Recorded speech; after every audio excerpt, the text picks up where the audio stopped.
Hi, I'm Shaena. I'm a learning designer here at Nimble. We'd start off with a generic research in terms of government sources, things like that, especially where there's legislation. We would then look for a subject matter expert to check that we're saying the right things. It can initially be really quite overwhelming. Where we first start is we'll have a high-level design where we would just take the core things that we need to talk about, plot them out into their topics, have a discussion as a team as to have we got that right? Does that sound like the most important things? Get rid of any dross that we don't need. And then we very quickly go into the authoring tool. Because it is so easy to design straight into it, I like to sort of think of it as a spine. So we kind of have the central nerve, which is our learning objectives. And then the vertebrae coming off those are our topics and our pages. And each one has to really add to support those learning objectives, that spine, and tell a narrative as we go.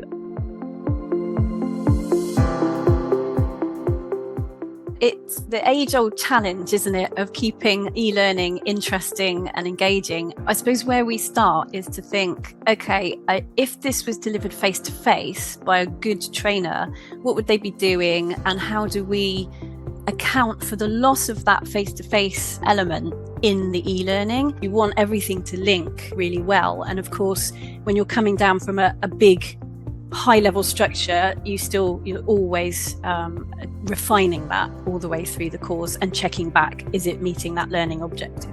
When we think about interactivity, we're constantly thinking about what's going to be interesting for the learner, what's the real takeaway, what behavior do they have to take away from this, and how can we recreate that in the e-learning. So we use a lot of case studies. So it might be, this has happened, what would you do about it? We can use audio, we can use video. We're always putting everything into practice. You're telling a story, you're becoming a storyteller. So we'll then do a level of briefing of the media, which might be illustrations, it might be writing video scripts, and then the tests that go with those. So the media might be to impart some information, and then you would test it afterwards. So all of our exercises in Author have feedback. You then reiterate some of the stuff you said before, the important points. You're constantly sort of trying to build rapport through feedback, but also reiterating the key points while you do that. You're trying to make that contact with someone that you don't have in front of you. So a little bit of humor, a little bit of understanding, and relevancy is huge.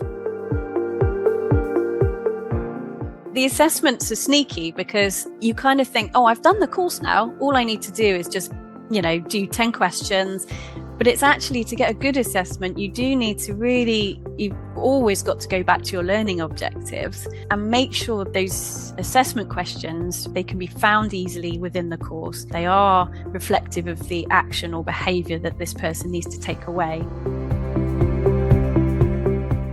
We have a really rigorous process of checking and reviewing our courses. If we have subject matter experts, they would be the first ones to see this, because obviously we need to get it fundamentally right. We then have really strong proofing processes, and that would be initially between the team to make sure that we're sanity checking. Is the learning solid? Is it engaging? Then we would put it round as a sort of prototype around the broader team, different areas of the business, so you've got different views, and also in terms of eyes on proofing mistakes. It's quite a rigorous process of checking and proofing and reviewing. I think the overwhelming sense is one of responsibility, because it is amazing thinking that these courses are going out and they're changing behaviours, hopefully for the better. If you can make them smile or laugh at something and go, oh yeah, I do that, then they're going to remember it and they'll recall it better. And when the moment arises, it'll be like, oh yes, this is what I need to do now.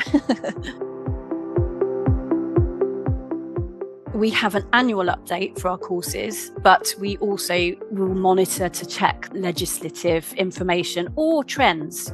We are human at the end of the day, and a human knows how to talk to another human